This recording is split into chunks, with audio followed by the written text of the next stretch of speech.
what our forefathers used to do. You realize that if you go into the villages, they tell you that those houses are cooler. Okay. They are cooler. Not only has it got reduced carbon emissions, or the footprint of carbon footprint is reduced, but you actually have cooler houses when you use the bricks. Not only are they cooler, you tend to use less energy because your need for conventional air conditioning is reduced because these buildings are cooler. Okay. Hello viewers. Real estate developers are gradually going in for sustainable building practices across the continent of Africa. And the Property Express Group are here at the offices of LB Group, a real estate developer based at Asalam Down, Accra, Ghana, to talk to the MD of the company, Madam Akua Maafo, on the subject of sustainability practices in the industry. Hello, Madam. Hello, Mr. Ashi. I'm fine, thank you. How about you? I'm doing well.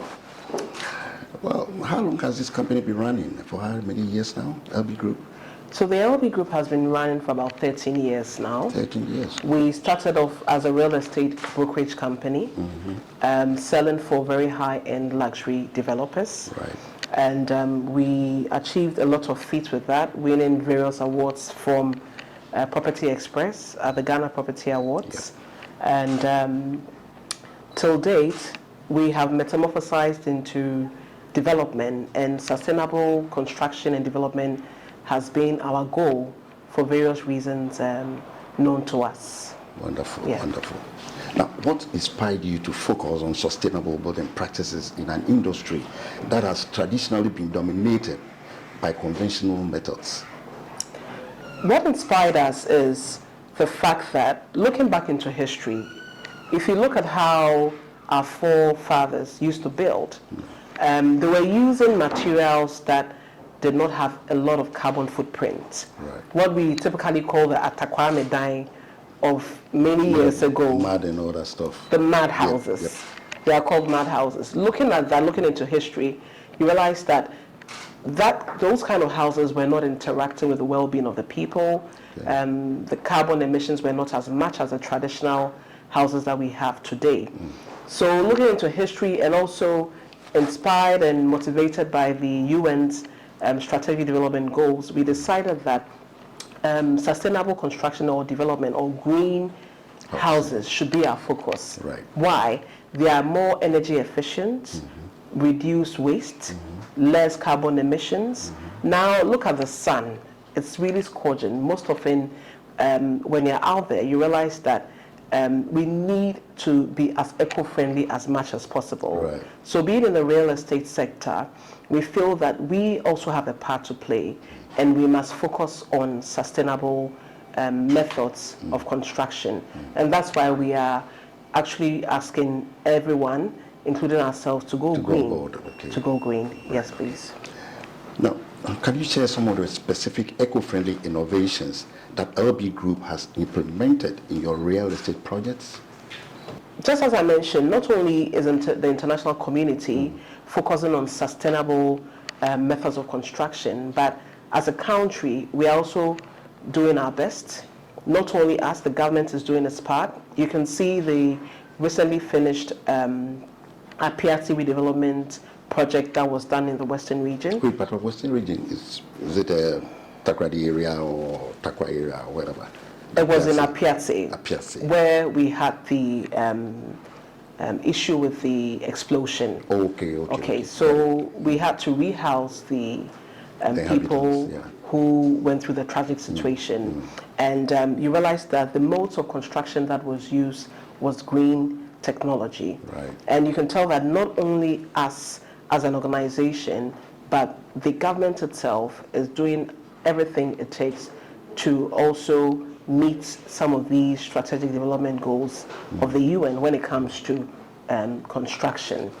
And as a company as well, what have we done? Not only were we part of the Apiatse redevelopment, but ourselves, all the projects that we are going to be a part of and the projects that we're currently working on, we are ensuring that we are using solar systems to ensure energy efficiency. We're also ensuring that we're going to do rain harvesting.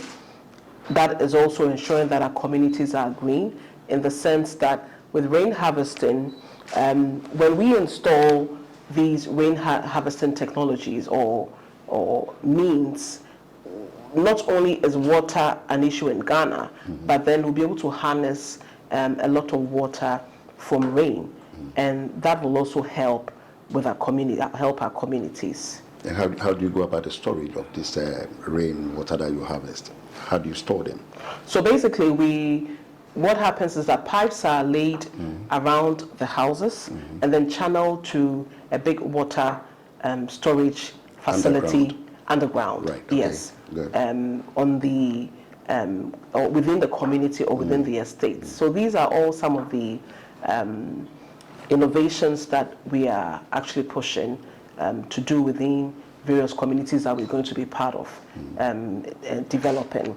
Not only that, the materials that are being used, consider the materials like with a project that we were just recently on, instead of using our traditional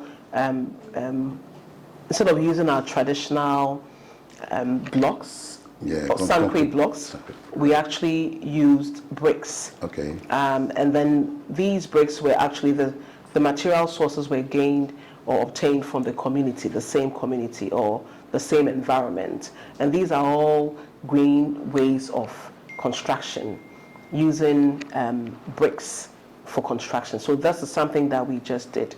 And how beneficial is the bricks instead of the concrete or whatever, concrete blocks?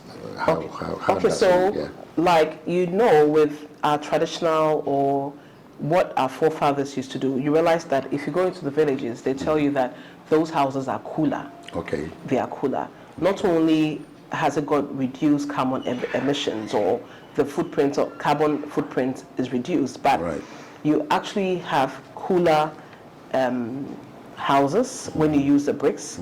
Not only are they cooler, you tend to use less energy because your need for conventional air conditioning is reduced because these buildings are cooler. Okay. Great. Now, how do you envision the future of greenhousing in Ghana and Africa, and what role do you see LB Group playing in that future? So I would say the future of greenhousing in Ghana is very bright because of the enormous benefits that comes with it. Wonderful. Through greenhousing and green development, we're actually going to ensure that the well-being of people are improved, carbon emissions are minimized.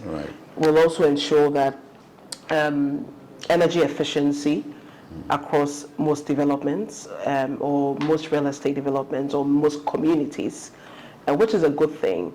And for that matter, I feel that not only developers, but most people in construction will be moving towards green technology. I quite remember quite recently I was in Rwanda, and I noticed that they are fast pushing the agenda of green building or green construction. How do you go to tackle the issue of affordability? Whether the clients may be able to afford this. Looking at the expenditure in that line, do you think your clients may be able to afford the greenhousing project? So the best way to ensure our clients can afford these houses is to minimize cost. And with green technology, that's actually one of the primary goals. Is actually we have to ensure that cost is minimized, and not only as a goal of us, so that we can actually increase our client base, but also if you look at the strategic development goals of the UN, we must make housing affordable to all. So yes, it should be the primary objective of every organization to ensure that we are building, we are being green as much as possible, and also we are being affordable.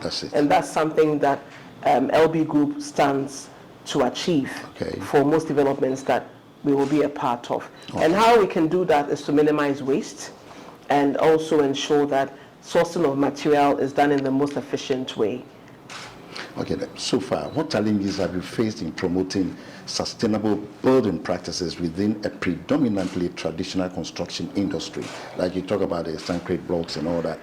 I mean, what challenges have you faced in trying to promote this sustainable building practices, and how have you overcome them? So some of the challenges we face actually borders on, for example, I remember we were part of a project that we're using bricks technology. One is different from the conventional way of constructing because we're using bricks, but we noticed that a lot of our artisans did not have the expertise in using bricks for construction. So that became a huge challenge because it meant that we needed to do a lot of training to be able to proceed with that development. So that's one of the challenge in terms of expertise for our artisans when it comes to fostering or pushing the agenda of greenhousing. And are you trying to make any moves of organizing training sessions for some of the artisans? Yes, we have done a lot concerning that.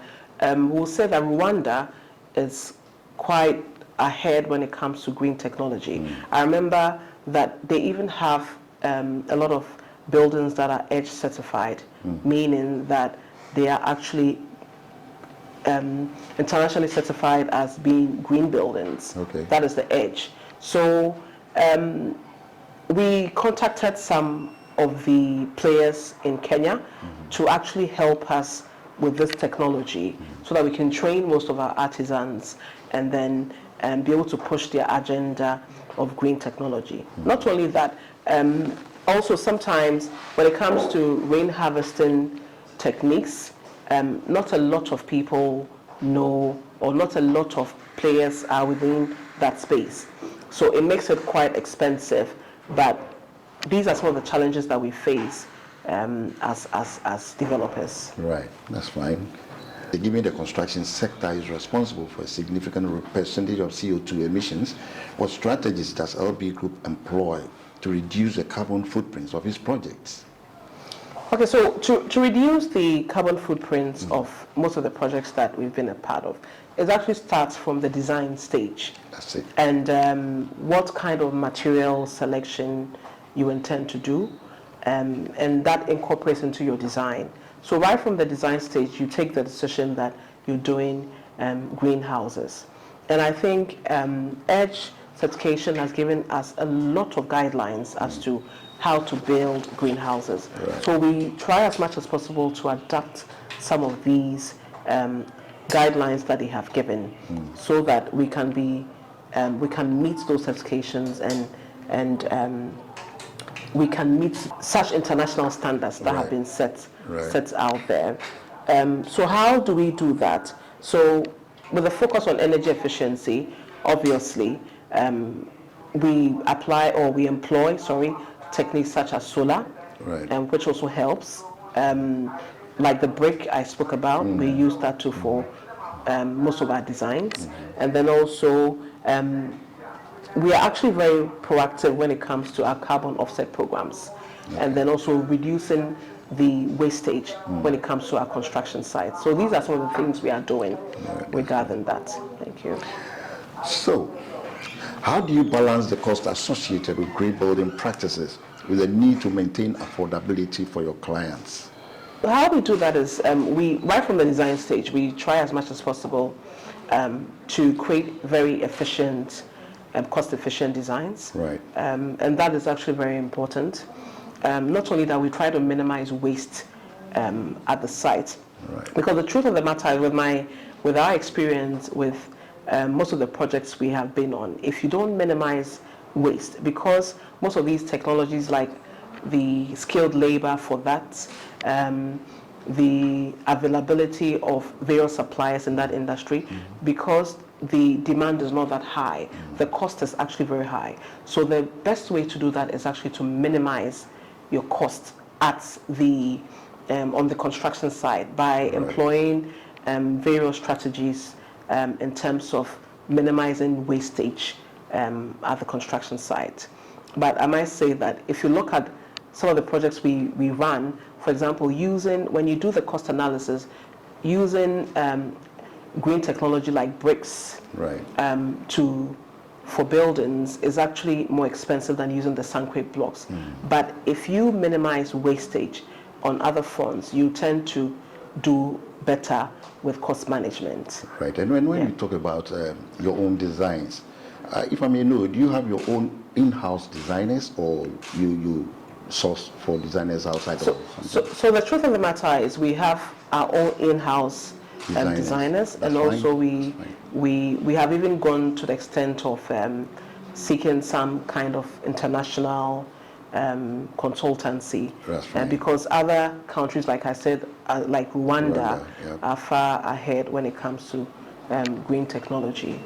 Okay, Akua, in what ways do you collaborate with other stakeholders in the industry to promote sustainable construction practices across Ghana and Africa? We have collaborated with a lot of educational institutions like Takoradi Technical University as well. Yeah. And that's actually the best way to go. Through collaboration, a lot can be achieved in this front. Thank you. Now, what advice would you give to other real estate developers who are considering a shift towards more sustainable building practices? You are in the industry. Yeah. And what advice would you like to give to your counterparts? So the advice I'd like to give to our counterparts is that there should be more involvement. Right. Because this is the way to go. If we must reduce carbon emission, if we must be more energy efficient, if we must increase our own well-being as a people living within a community, we must ensure that we are actually going green, and we're actually using eco-friendly approaches for construction. So my only advice is that we must all put our hands on deck. This is actually another important way, or a critical way, of meeting the strategic development goals set by the UN, the United Nations. So we must all come on board to make this a reality. And when there's more involvement from all developers, I'm sure that we can have improved innovation, and then we can do well as a nation. Thank you. Thank you. That's nice.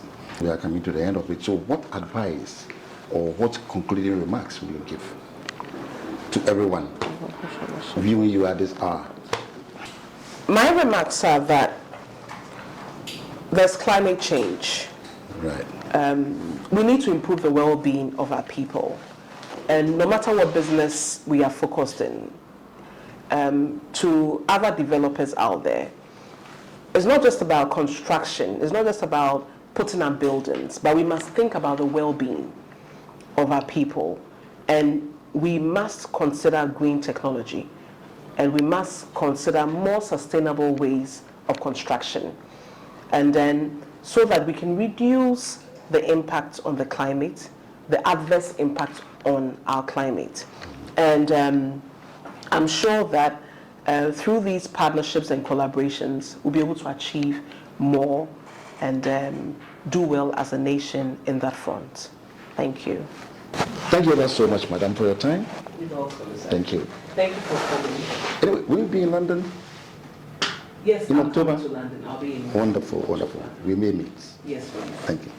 Hello viewers, thank you so much for your time, and we hope you also enjoyed the educated bit of sustainable building practices in Ghana and Africa as a whole. This has been your host, Eric Ashi.